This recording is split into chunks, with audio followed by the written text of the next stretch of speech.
الله الكافي ربنا الكافي قصدنا الكافي وجدنا الكافي لكل كافي كافنا الكافي ونعم الكافي الحمد لله.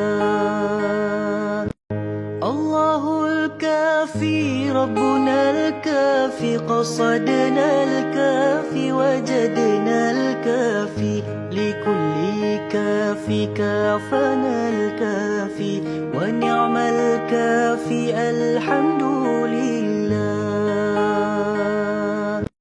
الله الكافي ربنا الكافي قصدنا الكافي وجدنا الكافي لكل كافي كافنا الكافي ونعم الكافي الحمد لله. الله الكافي ربنا الكافي قصدنا الكافي وجدنا الكافي لكل كافي كافنا الكافي ونعم الكافي الحمد لله. الله الكافي ربنا الكافي قصدنا الكافي وجدنا الكافي. Bismillahirrahmanirrahim. Assalamualaikum warahmatullahi wabarakatuh.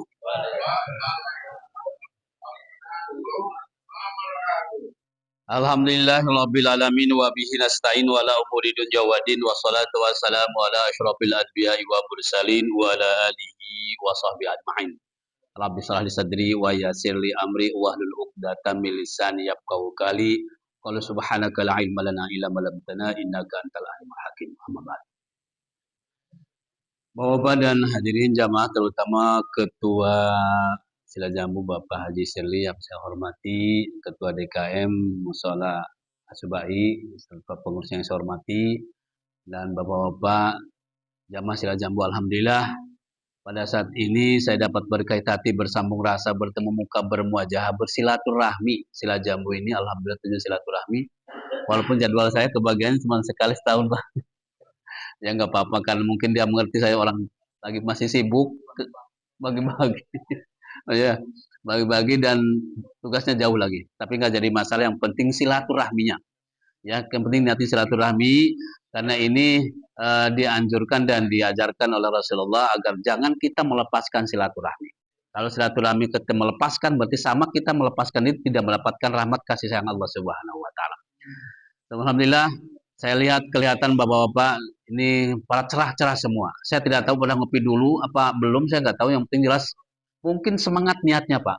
Semangat niatnya mudah-mudahan ini bapak-bapak dengan cerahnya ini karena niat yang sungguh-sungguh untuk apa?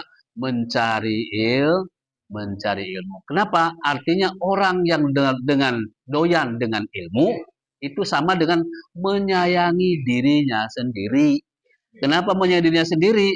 Karena kita ini banyak kekurangan-kekurangannya. Yang akan menyinari apa? Ilmu. Al ilmu nurun wal jahlu dolalun. Cahaya ilmu itu ada cahaya buat menerangi diri kita sendiri, dan justru dengan kebodohan, kekurangan ini adalah kegelapan diri kita sendiri. Karena itu mudah-mudahan pertemuan kita, walaupun saya ini tafsir, tapi yang berkaitan saya tanya sekarang dari musim haji, Pak Haji. Jadi saya membahas tentang masalah haji. Pedang haji ini ternyata banyak berbagai peristiwa. Kenapa ini berkaitan dengan masalah kekurangan-kekurangan syariat-syariat agama Allah, agama Islam yang mereka kerjakan, sehingga di sana itu diperlihatkan. Kenapa? Karena ini adalah haji itu salah satu bagian daripada satu proses pengabdian kepada Allah, akan diperlihatkan tentang spiritualitasnya untuk ditingkatkan ataupun tidak, itu akan kelihatan.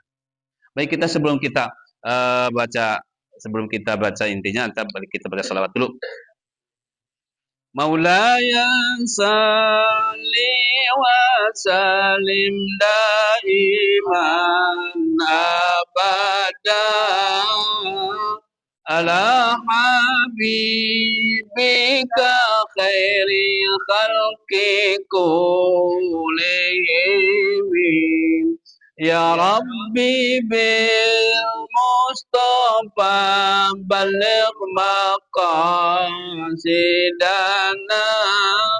واغفر لنا ما مضى يا واسع الكرم مولاي صل وسلم دائما أبدا على حبيب خير خلق كلهم الحسن ثم الحسين لنبي قرة العين نور ككوكب جدهم صلوا عليه مولاي صل وسلم دائما أبدا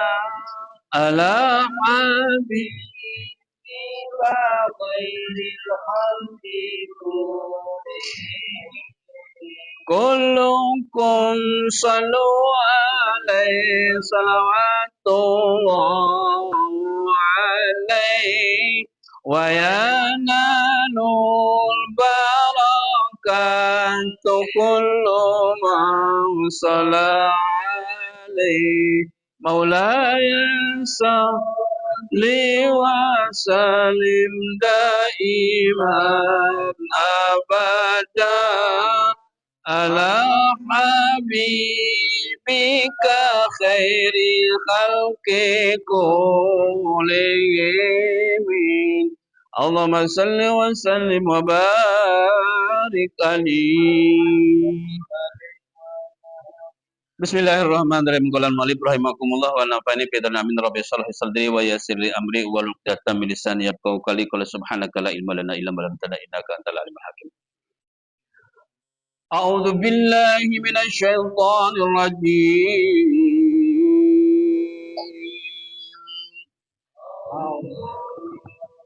Bismillahirrahmanirrahim. Al-hajju asyhurun ma'lumatun faman farada fihinna al-hajja fala rafatha wala fusuqa wala jidala fil hajj wa ma taf'alu min khairin ya'lamuhu Allah wa tazawwadu fa inna khaira zadi taqwa wattaqun ya ulil albab.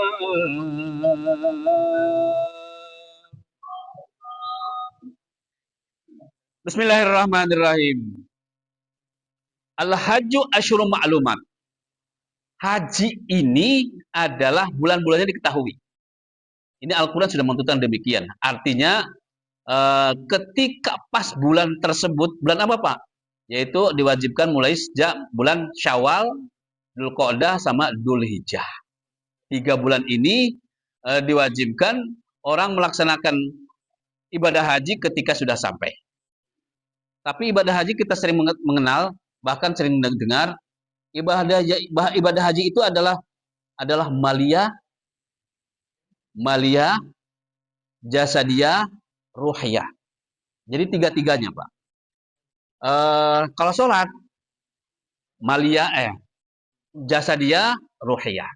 Tapi kalau haji, 3-3-nya. Harta, badan juga, kemudian ruhnya juga. Di sini maka meningkatkan kualitas hidup kita ini dalam upaya kita meningkatkan ketakwaan kita hakikatnya. Maka ini akan diperlihatkan setiap perintah dalam Al-Quran itu ada ayat-ayatnya. Perintah kita sholat agar tujuannya menjadi orang bertakwa. Perintah kita melaksanakan puasa tujuannya agar kita menjadi orang bertakwa. Melaksanakan haji, melaksanakan zakat wajib kita juga agar kita mendapatkan orang yang bertakwa. Bahkan ini tadi terakhir ini ayat ini watajawadu fa inna khairaz zadi taqwa. Beribadah haji adalah berbekalah, bersiaplah memberikan bekal yang paling terbaik bagi kita adalah menjadi orang bertakwa. Semua tujuannya untuk menjadi orang bertakwa, kalau kita akan menghadap kepada Allah. Tiket kita akan masuk surga apa? Takwa, Pak. Artinya bagaimana? Bersih kita badan kita, bersih kita jiwa kita untuk apa? Mempertahankan kesucian ini ternyata perlu pengorbanan, perjuangan dan pengorbanan. Artinya pengorbanan di sini ya kita akan lihat orang bahasa kita ini bahasa orang sedang orang masuk itu, kalau orang berani hidup, dihidupkan oleh Allah, berani siap hidup, siap seolah begitu. Nah, ketika dia hidup, artinya siap untuk berjuang. Kenapa? Karena aku telah memberikan potensi kepada kamu, kata Allah seolah begitu. Apa potensinya? Ya, berikan otak, diberikan ilmu pengetahuan, diberikan hati nurani. Untuk apa? Agar kamu bisa menempatkan posisi diri kamu sebagai makhluk ataupun paling termulia di dunia ini. Manusia ini hebat. Nah, ketika diberikan potensi, artinya siapa untuk apa? Untuk berjuang. Berani hidup, berani berjuang. Berani berjuang, ya berani berkorban. Berani berkorban, berani karena cinta. Subhanallah. Rasa cinta, Pak. Kenapa ini cinta begitu besar? Iya. Kenapa? Karena kalau kita tidak ada rasa cinta, kita tidak ada rasa cinta dalam diri kita, pengen beribadah kepada Allah. Itu sebetulnya cinta kita kepada Allah. Nah, kenapa saya sering menerangkan tentang masalah kesufian, tentang masalah sufi kehidupan kita. Ini memperbaiki syariat kita. Dengan kita bertambah ilmu pengetahuan untuk apa? Memperbaiki adalah syariat hidup kita sendiri. Pertama kali dengan ilmu pengetahuan. Nah, karena bapak-bapak banyak datang untuk mencari ilmu untuk apa? Membekali diri kita agar proses kualitas hidup kita ini berarti untuk apa? Meningkatkan kualitas hidup kita ini untuk menjadi orang bertakwa. Artinya mau berkorban, korban waktu, korban tenaga, korban duit, untuk apa? Untuk mendapatkan ilmu. Agar kenapa? Agar memperbaiki hidup kita ini betul-betul menjadi orang bertakwa. Nah, haji ini nanti akan gambaran-gambaran bagaimana buktinya orang-orang yang syariatnya ternyata nol. Ya, ketika berangkat haji akan diperlihatkan. Masya Allah. Saya kemarin melihat Pak di TV itu. Beberapa peristiwa kejadian. Itu hanya yang terekam, Pak. Itu aja. Belum lagi yang masalah. Nanti kita bahas ini. Famang farada fihinnal hajja fala rafata wala fusuqa wala jidala fil hajj. Maka barang siapa yang punya kewajiban, artinya sudah sampai pada saatnya dipanggilan Allah. Fihinna, di dalam 3 bulan tersebut al-hajja untuk melaksanakan ibadah haji, fala rafasa, maka ketika kamu melaksanakan ibadah haji, fala rafata. Fala rafasa, dan jangan kamu ropas. Ropas itu adalah kata-kata yang mengarah kepada hal-hal yang jorok. Tapi sebelum kita ketahui, ketika kita bertanya, Pak, ketika akan sampai kita membahas malah rapas ini. Mekah dan Madinah itu dikatakan adalah Haramain. Adalah kota yang dimuliakan. Artinya haram itu artinya apa? Diharamkan 2 tempat tentu untuk membunuh ataupun ya membunuh binatang atau membunuh makhluk-makhluk Allah. Ini artinya dijaga. Terutama dalam kaitan ibadah haji. Ya, kan ini ada batas-batasnya, Pak. Haramnya sampai mana? Nah, kalau Mekah itu karena berkaitan dengan haji, sebelah utara Mekah itu sekitar 6 km adalah ke Tanim. Maka kalau bapak-bapak bisa berangkat haji, itu banyakkan untuk melaksanakan sunnah umroh. Sunnah umroh itu 7 kali sama pahalanya dengan ibadah haji. Jadi, alhamdulillah ketika dulu saya tahun 2015, saya berupaya untuk menghajikan orang tua saya yang udah meninggal. Artinya itu pahalanya luar biasa, Pak. Jadi, kalau atau Bapak melaksanakan umroh, upayakan kalau ada waktu untuk melaksanakan umroh sunnah 7 kali. Itu sama pahala dengan ibadah haji. Subhanallah. Ya kan diniatin ketika pakai ihram, itu pakai ihram diniatin untuk siapa? Untuk menjatuhkan kepada orang tua, sebutkan namanya. Gitu. Jadi atau ibadah haji, pemanya badalin nama orang tuanya. Nah, ini kalau mau melaksanakan sunnah umroh, ini kalau di Mekah itu ke Tanim lebih dekat. Atau di Kejarona juga akan jauh lebih jauhan. Tapi yang dekat adalah Tanim. Jadi ke Tanim kita naik, dulu zaman saya itu naik sedan itu 2 real. 2 real itu karena deket 6 kilo, itu 2 real itu kita patungan 3 real, teman-teman. Itu patungan 3 orang aja udah cukup 3 real. Itu sampai. Nah, ini sebelah utara. Kemudian sebelah selatan adalah 12 kilometer, itu kategori haromen. Artinya adalah tanah yang dimuliakan oleh Allah Subhanahu wa taala. Kalau tanah dimuliakan oleh Allah, batas tanah yang dimuliakan oleh Allah, batas itulah kita melaksanakan pakaian ihram ketika berangkat haji. Ketika kita melaksanakan haji. 12 kilometer sebelah selatan itu adalah nama kampungnya yang mulai untuk pakai ihram adalah Al-Idhah. Itu sebelah selatan yang bisa dipakai dari Mesir, dari Irak, dari Italia dan lain sebagainya. Kemudian sebelah timur dari Mekah itu 16 km. 16 km itu untuk batas haramnya. Batas haramnya itu batas tanah yang dimuliakan oleh Allah Subhanahu wa taala. Dan di situ mulai batasan itu kita melaksanakan pakai ihram. Nah, itu sebelah timur adalah 16 km itu adalah di Jaronah. Itu untuk batas untuk mulai pakai ihram. Tapi sekarang ini, nah ini yang barat ini. Yang barat ini adalah 15 km. 15 km itu batas keharamannya dimuliakannya tanah itu sampai ke Mekah itu batas 15 km. Yaitu dalam Fathul Mu'in dikatakan kampungnya namanya Yulamlam. Yang ya Lamlam. Yulamlam. Kalau kita Fathul Mu'in Yulamlam. Ini Fathul Mu'in. Dikatakan Yulamlam itu dekat setelah Jeddah. Nah, sekarang ini keputusan MUI. Kita orang berangkat haji dari Indonesia itu kan akan bersinggahnya di Jeddah. Nah, di Jeddah sudah boleh kita sebelum Yulamlam kita sudah boleh melaksanakan ihram, atau bahkan lebih mudah lagi sekarang dipermudah, di pesawat sudah dibolehkan untuk pakai ihram. Subhanallah. Tapi karena disunahkan kita mandi dulu pakai ihram itu dan lepaskan semua pakaian-pakaian yang nempel di badan kita termasuk ke sempak, lepaskan itu, Pak. Ya.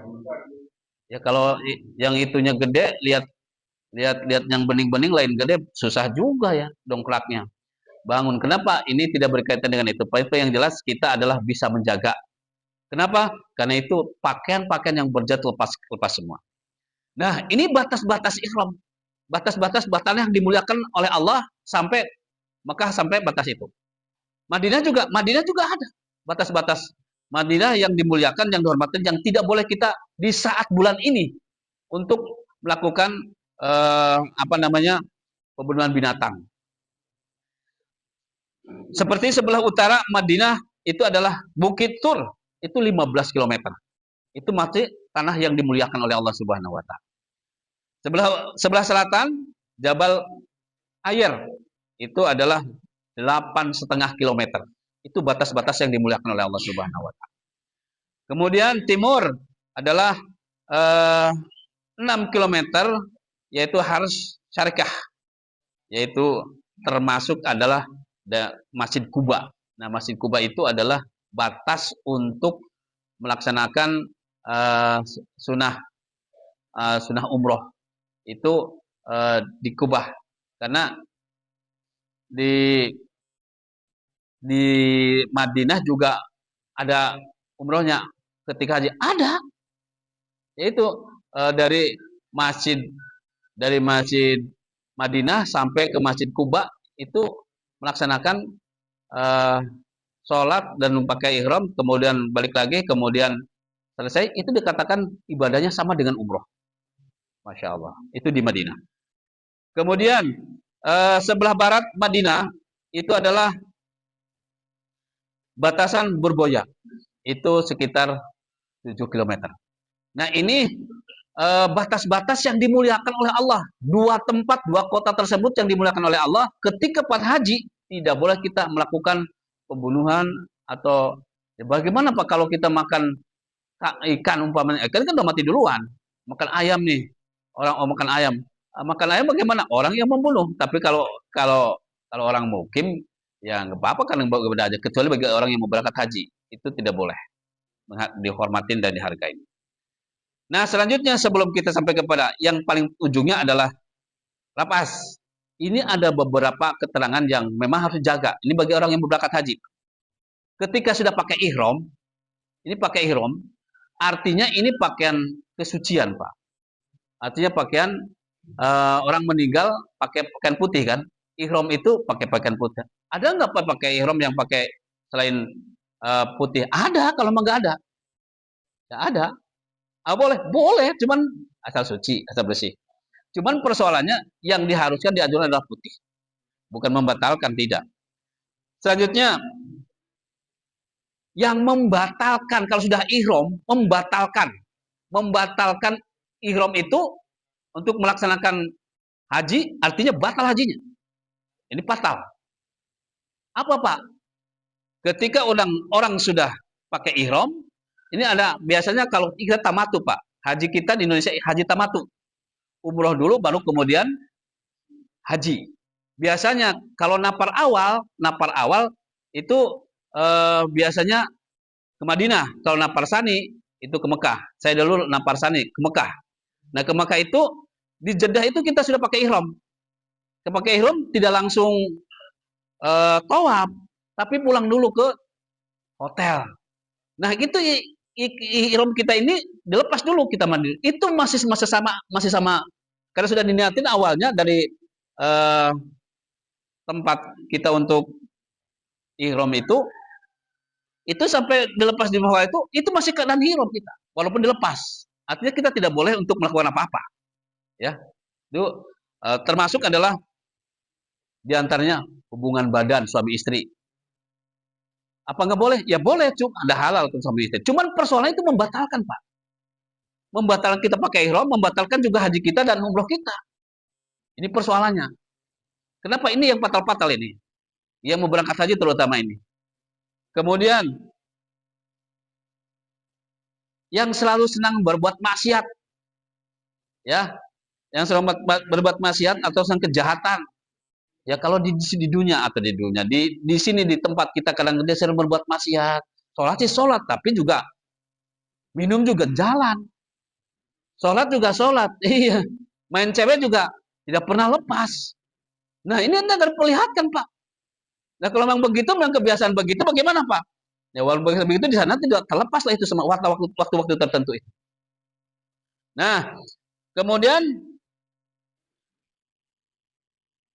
jangan jika ke masa persoalan-persoalan dunia kadang-kadang kita cekcok, kita berantem, kita ribut kita, ya. Karena ribut sepele pada sepele. Ini kadang-kadang orang yang kena perasaannya tinggi, ya, tensinya juga tinggi, kadang-kadang main kata dia aja apa yang kata dia benar, yang lain itu ada salah. Ini yang bahaya yang begini Pak, ya. Jadi tidak mau kita sadar kita ini tengah menghadap Allah, panggilan Allah, siap semuanya itu. Jadi semua hal-hal yang akan membatalkan ihram kita, batalkan haji ataupun umroh kita, lepaskan itu semua. Rendah hati, tawaduk dan rendah hati. Kemudian ya lepaskan pakaian-pakaian jahit. Kemudian ketika pakaian ihram jangan menikah. Ya, ketika orang umroh tidak menikah. Ketika pakaian masih nempel ihram. Nikah atau menikahkan yang pakaian ihram itu. Bagaimana? Batal itu, Pak. Jadi karena itu masih ibadah. Waktunya itu waktu walaupun kan sudah lepas, Pak. Pakaian ihram sudah lepas karena di hotel. Tapi masanya itu belum terputus karena harus tawaf. Ini untuk umrohnya, Pak. Untuk umroh. Karena kita tamattu, umroh dulu. Nanti setelah selesai istirahat, baru kita sama-sama tawaf. Baru tawaf, terus sa'i, nah baru sa'i, baru tahalul. Selesai itu. Nah, kalau begitu sudah di luar ihram, sudah nggak pakai ihram, boleh. Nah, tapi di zaman-zaman haji ini hal-hal tersebut dilarang. Ya, dilarang. Ini sama pembinaan mau berangkat haji aja. Takutnya ada yang mau berangkat, Pak. Tahun depan. Alhamdulillah, amin. Mudah-mudahan lancaran, keberkahan. Ya. Oh gitu. Alhamdulillah.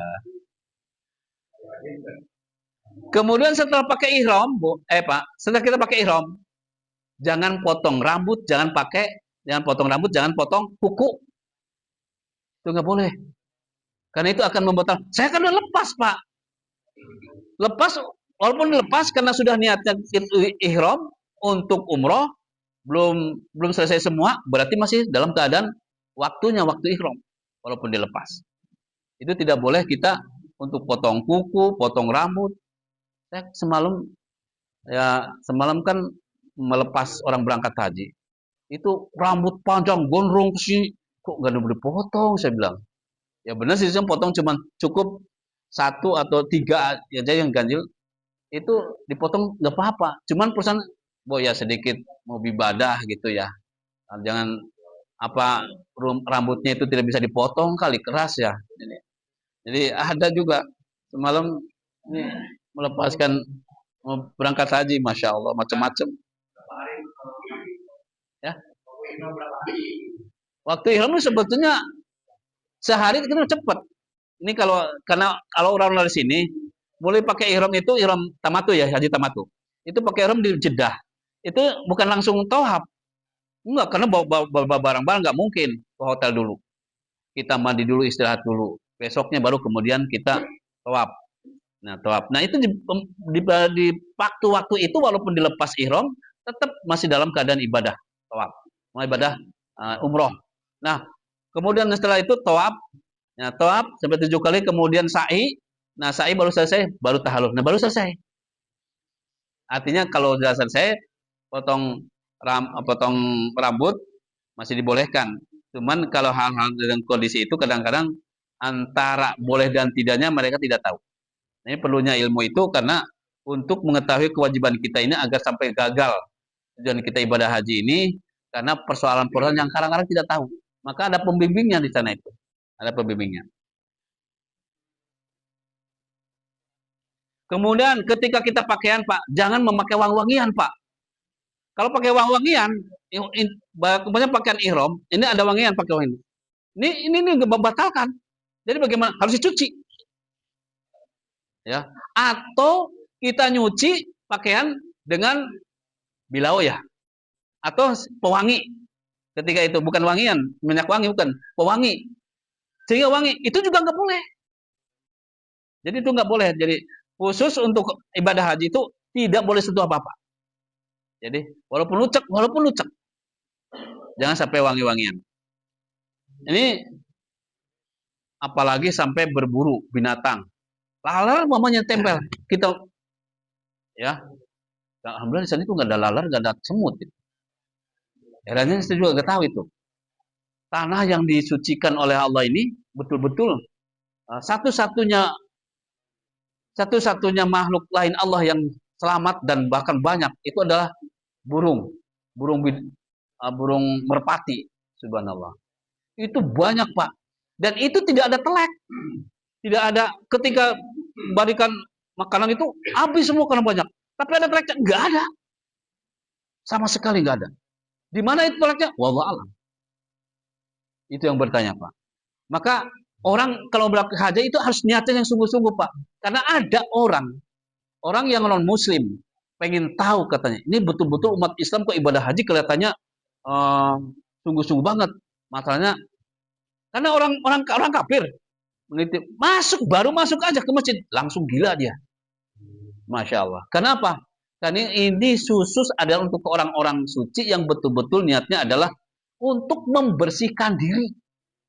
Ya, kita ini di dunia ini berupaya untuk berjuang untuk membersihkan jiwa kita, tetap aja dosa.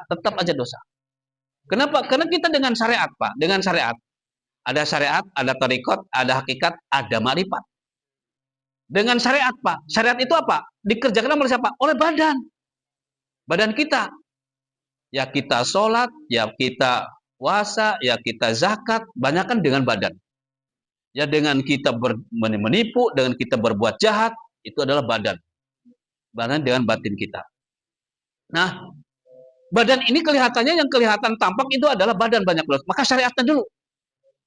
Nah, kenapa dengan syariat ini? Ini dengan syariat ini artinya untuk tujuannya untuk apa? Membenahi badan kita dan jiwa kita.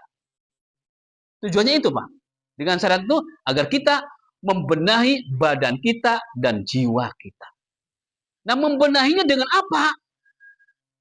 Membenahinya dengan apa? Dengan sholat. Itu rukun Islam, rukun iman. Itu dijaga betul, Pak. Nah, kita udah komitmen. Komitmen kita dengan Allah Subhanahu wa Ta'ala. Ketika lahir ke dunia ini dulu kan berkomitmen. Apa kata Allah? Isyhadu bi anfusihim wahai jiwa-jiwa kamu akan masuk ke dalam bayi-bayi, bayang jiwa-jiwa bayi ini dalam badan-badan bayi ini. Kamu jiwa-jiwa kamu siap? Siap apa ya Allah? Alastu birabbikum? Bukankah aku inilah Tuhan buat kamu sekalian? Ya itu semua yang lahir ke dunia ini Pak, baik dari rahim seorang ibu Nasrani, ibu Yahudi, ibu orang kafir, ibu orang murtad. Itu semua muslim semuanya. Kenapa? Itu diisyaratkan ketika itu. Artinya muslim semua. Ketika ternyata perjalanan dia masuk Nasrani ataupun dia jadi Yahudi, itu adalah karena lingkungan dan orang tuanya. Jadi kita ini perjuangan untuk mempertahankan kesucian kita karena kita datang dari Allah dan keadaan bersih, suci, tidak bernoda dan tidak berdosa, maka kita perjuangkan. Artinya bagaimana? Ya perlu pengorbanan. Kenapa? Ya pengorbanan ya perlu karena kita membela kesucian kita. Ya. Kalau kita tidak ada rasa membela kesucian kita, berarti tidak ada pengorbanan. Kalau tidak ada pengorbanan, berarti tidak ada perjuangan. Kalau tidak ada perjuangan, berarti badan kita hidup, tapi jiwa kita mati. Alhamdulillah. Jadi itu apa yang pertahankan Pak. Jadi berjuang ini adalah kita berjuang sesuai kemampuan kita, sesuai kapasitas kita, dan sesuai potensi yang Allah berikan kepada kita. Untuk apa? Mempertahankan kesucian kita.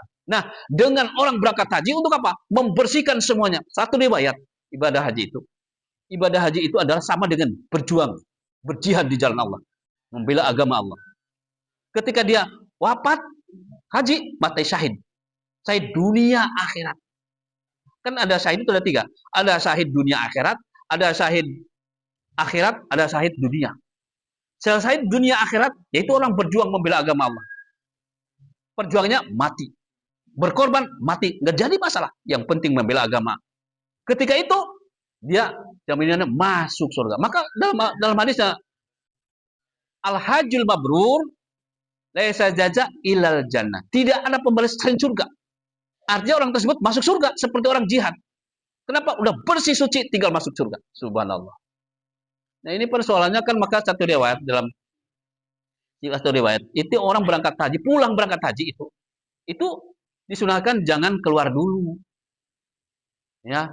Ya kalau saya memang tugas susah juga ya. Dalam baru berapa hari langsung harus masuk. Ya Allah. Kadang-kadang mudah-mudahan. Kenapa itu yang kalau haji mabrur, Pak? Itu yang datang bukan sekedar manusia. Ternyata para malaikat itu datang. Kalau kita nggak ada, Masya Allah. Itu kita harus menghargai.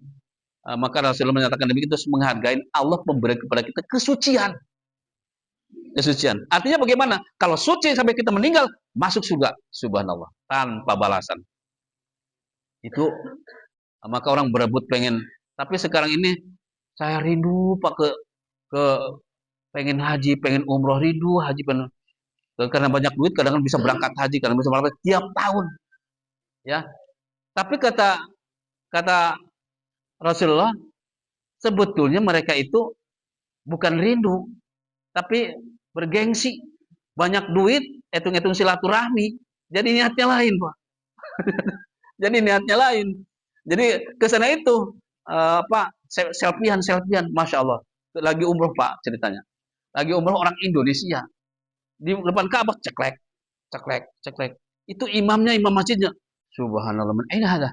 Indonesia, Masya Allah. Di mana ada? Ya, kenapa saya begitu? Ini tempat ibadah kok sampai begitu. Masya Allah. Jadi kadang-kadang Indonesia itu, mohon maaf. Kita jujur aja. Indonesia terkenal kan negara terbesar umat Islamnya. Tapi amaliyahnya, yaitu Pak. Ya Allah. Jadi, baru sering saya ngelihat Pak kemarin. Di depan Ka'bah, orang kayak ngojai. Di depan Ka'bah, kayak Jakarta kayak ngojai. Astagfirullahaladzim. Kenapa ini? Dari mana? Dari Indonesia. Kenapa? Karena itu berangkat haji, duitnya ada, tapi syariatnya nggak benar. Syariatnya bagaimana? Nih Pak, mohon maaf, saya sering lihat di internet. Ada orang, seorang ketua DKM kadang, punya masjid, punya musola, dipanggil kiai di kampungnya situ. Dia apa? Suka ngobatin orang. Gak tuh ngobatin orang dari mana ilmunya? Ilmu dukun dia pakai. Ya Allah, ilmu dukun. Ketika didatangi seorang ahli hikmah, dia menantang kekuatan. Ternyata hikmah mental dia gak bisa. Masya Allah. Padahal pakai jubah, pakai sorban, habis dari musola, habis dari masjid. Kenapa ini? Kenapa ini demikian? Mereka yang tidak peduli dengan syariat. Syariat itu kata membenahi diri kita, karena yang berbuat dosa adalah badan kita sendiri. Kemudian torekot, Pak. Torekot itu apa? Torekot itu jalan. Mengerti jalan hidup kita. Dan hidup kita bagaimana? Ya Al-Quran lah. Quran dan Sunnah. Itu intinya. Kenapa? Yang dilaksanakan apa tarekat ini? Hati. Kenapa dengan hati? Karena hati juga sering berbuat dosa, Pak. Ini hati dan badan kita sering berbuat dosa. Itu yang pertama kali. Nah, kemudian ke hakikat. Nah, baru kemudian hakikat sudah menyerahkan secara totalitas kepada Allah Subhanahu wa taala. Kenapa? Mulai muncul istiqomah. Konsisten kita. Tidak berbuat untuk berbuat dosa, walaupun kecil. Nah, kami kalau masih syariat tarekat masih sering berbuat dosa. Nah, ketika sudah hakikat, mulai membersihkan diri kita untuk tidak berbuat dosa. Nah, yang lebih hebat lagi kalau sudah makrifat, mengenal Allah. Nah, mengenal Allah bagaimana Pak? Kita kelihatan iya, namanya dalam bahasa sufinya adalah sirri. Yang menggerakkan badan kita ini bisa bergerak, bisa jalan kemana. Yang menggerakkan apa? Ruh kita, jiwa kita. Dan jiwa kita ini yang menggerakkan siapa? Sirun. Siri. Sirun apa? Siri itu rahasia. Ternyata di dalam jiwa kita ini ada rahasia yang menggerakkan. Siapa? Allah. Nah, Allah itu akan menggerakkan itu semua. Persoalannya ada kan di dalam diri kita ini Allah.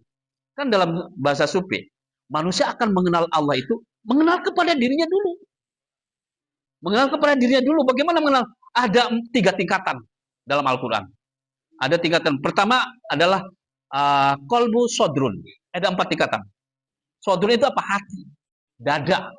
Ini mengenal Allah cuma lahirannya saja. Iya, saya tahu. Tuhan saya Allah. Sholat. Alhamdulillah enggak. Itu begitu yang begitu. Kadang-kadang sholat, kadang punya duit. Saya sholat. Kalau nggak punya, nggak sholat. Itu terjadi kan begitu. Nah, ini berarti mengenal Allah cuma baru sodrun, baru dadanya saja, baru lahirnya saja. Kemudian masuk ke dalam sedikit adalah kolbun. Ya, kolbun mengenal Allah itu di hati kita. Yang kadang-kadang jujur, kadang-kadang enggak, ya masih begitu. Tapi mending masih sholat. Kalau sodrun kadang-kadang enggak sholat. Ya, mending kadang-kadang sholat, kadang-kadang enggak. Ini kemudian ini penjelasan nanti. Ini pada pokok-pokok komponen ini. Yang ketiga apa? Fuad. Hati dalam tingkat kedua fuad. Tingkatan hati adalah seperti tadi adalah hakikat. Orang mengenal dengan Allah dengan hakikat. Yang menjalankannya itu apa? Ruh. Jiwa kita. Nah ini.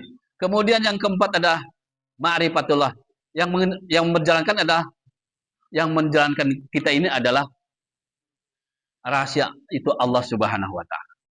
Nah, persoalan ini kita bertujuan untuk apa? Berupaya kita untuk membersihkan jiwa kita karena kita akan menghadap kepada Allah, sudah siap. Tapi ketika kita hidup dalam keadaan syariat saja berantakan, sembrono, ya Islam si Islam, tapi kelihatannya tidak pernah memperbaiki bagaimana upaya kita akan bisa menjadi orang bertakwa. Sikap hidup kita ini tidak bernilai. Ketika meninggal, kelihatannya dia tidak siap.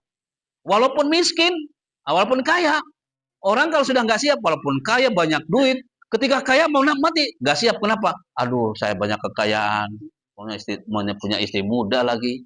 Bagaimana kalau saya meninggal? Waduh, takut dengan kematian. Yang miskin, termasuk yang miskin juga takut dengan kematian. Kenapa takut dengan kematian? Padahal miskin. ya itulah. Ya, itu kelihatan ini akan tampak di syariat kita sendiri. Nah, ketahuan tampak bagaimana? Dengan ilmu, Pak. Oh iya, saya ini usia sekian tahun. Tapi kenapa ya saya kok begini. Kok saya tidak bisa ya seperti layaknya orang mukmin yang soleh dan solihah. Masya Allah. Kita teruskan. Ini waktunya. Saya tanya jawab kali ya. Iya, seperti sebagai. Kita teruskan, Pak.